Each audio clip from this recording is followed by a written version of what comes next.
در ویدیو قبلی ما یک لوگو طراحی کردیم برای یک کافه رستوران.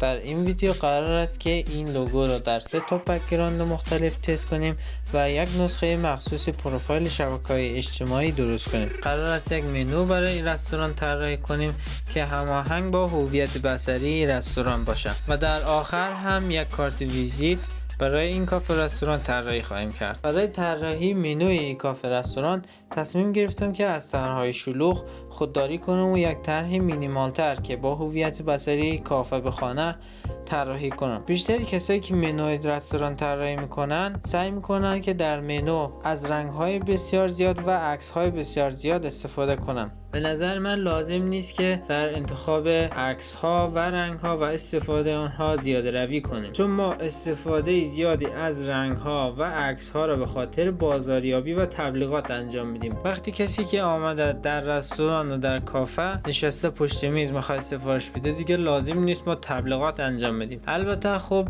باید اساسات طراحی در منوی کافه رستوران را رعایت کنیم، یعنی مثلا منوی کافه رستوران نباید خیلی خنثی باشه و از رنگ‌های استفاده شود که اشتها آور باشه. برای طراحی منوی رستوران تصمیم گرفتم آیکون هایی که هماهنگ با لوگوی این کافه رستوران باشه رو طراحی کنم. برای اینکه منوی کافه رستوران با لوگو هماهنگ باشه از پویایی لوگو استفاده کردم و برای دسته‌بندی های مختلف غذاها طرح‌های مختلفی را که هماهنگ با لوگوی کافه رستوران باشه طراحی کردم. مثلا برای بخش برگرها دستی که یک برگر را نگه داشته و برای بخش پیتزاها دستی که یک تیکه پیتزا را برداشته. این طراحی هم خاص است و هم هماهنگ با هویت بصری کلی این برند است.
یک نکته‌ای که می‌خوایم در مورد طراحی منوی رستوران ها با شما بگویم اینه که بیشتر دیزاینرها تصمیم میگیرن که در الستریتور این نقطه هایی که بین اسم غذا و قیمت غذا هست اینا رو با استفاده از فاصله ها ایجاد کنن و فاصله ها رو تبدیل به نقطه کنن. کار تمیز در میاد ولی خب یک سری دردسر داره و روش ساده تری که من انجام میدم اینه که اسم غذاها و قیمت غذاها را در 2 تا تکست جدا جدا قرار میدم و بعدش اینا رو با یک خط به همدیگه وصل میکنم. خط را تبدیل به نقطه میکنم.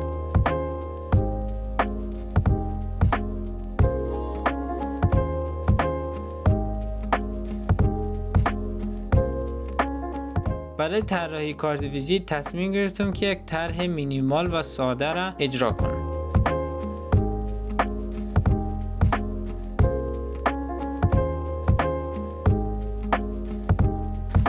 اینم از نتیجه نهایی. اگر سوالی داشتین میتوانید در کامنت ها بپرسید. امیدوارم روز خوبی داشته باشید.